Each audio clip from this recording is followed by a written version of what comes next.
নরসিংদীতে সাংবাদিককে পিটিয়ে ও গুলি করে আহত, আশঙ্কাজনক ঢাকায় প্রেরণ। নরসিংদীর রায়পুরায় সন্ত্রাসীদের গুলিতে মোহাম্মদ মনিরুজ্জামান মনির নামে এক সাংবাদিক গুরুতর আহত হয়েছে।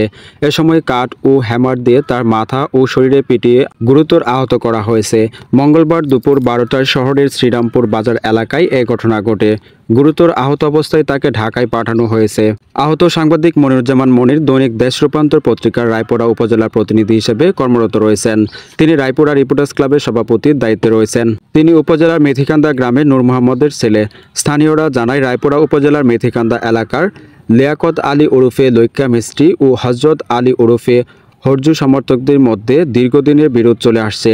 লিয়াকত আলী সাংবাদিক মনিরুজ্জামান মনিরের দাদা হয়। পূর্ব বিরোধের জের ধরে দুই পক্ষের মধ্যে কয়েক দফা সংঘর্ষের ঘটনা ঘটেছে। আজকে দুপুরে মনির শ্রীরামপুর বাজার থেকে পেশাগত দায়িত্ব পালন শেষে উপজেলা পরিষদে ফিরছিলেন। এ সময় শ্রীরামপুর বাজারের পাশে পূর্ব থেকে উৎপেতে থাকা সন্ত্রাসীরা তার ওপর হামলা করে। এ সময় সাংবাদিক মনির আত্মরক্ষায় একটি দোকানে ঢুকে গেলে সেখান থেকে বের করে বাইরে এনে হ্যামার ও কাঠ দিয়ে পিটিয়ে ও পায়ে হাতে কয়েক রাউন্ড গুলি করে পালিয়ে যায় তারা। পরে স্থানীয়রা তাকে রক্তাক্ত অবস্থায় উদ্ধার করে রায়পুরা উপজেলা স্বাস্থ্য কমপ্লেক্সে নিয়ে যায়। সেখানে কর্তব্যরত চিকিৎসক তাকে উন্নত চিকিৎসার জন্য ঢাকা মেডিকেল কলেজ হাসপাতালে প্রেরণ করেন। এ ঘটনার সময় রায়পুরা থানা পুলিশের কোনো তৎপরতা না থাকায় সার্বিক সহযোগিতা করেছে বাংলাদেশ সেনাবাহিনীর সদস্যরা।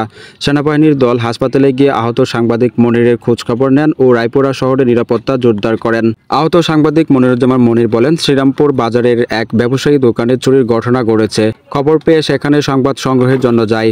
সেখান থেকে উপজেলা পরিষদে ফেরার পথে শহীদ মিয়ার চালের দোকানের সামনে সন্ত্রাসীরা আমার উপর গুলি করে হ্যামার দিয়ে পিটিয়ে আহত করে। আমি দেশের সেবার কাজ করি। সন্ত্রাসীরা দীর্ঘদিন ধরে রায়পুরা উপজেলাবাসীর ক্ষতি করে যাচ্ছে। আমি তাদের বিরুদ্ধে সংবাদ প্রকাশ করায় তারা আমার উপর ক্ষিপ্ত ছিল। এজন্য তারা আমার উপর হামলা করেছে। আমি রায়পুরা উপজেলার সকলকে সন্ত্রাসীদের বিরুদ্ধে ঐক্যবদ্ধ হওয়ার অনুরোধ জানাই।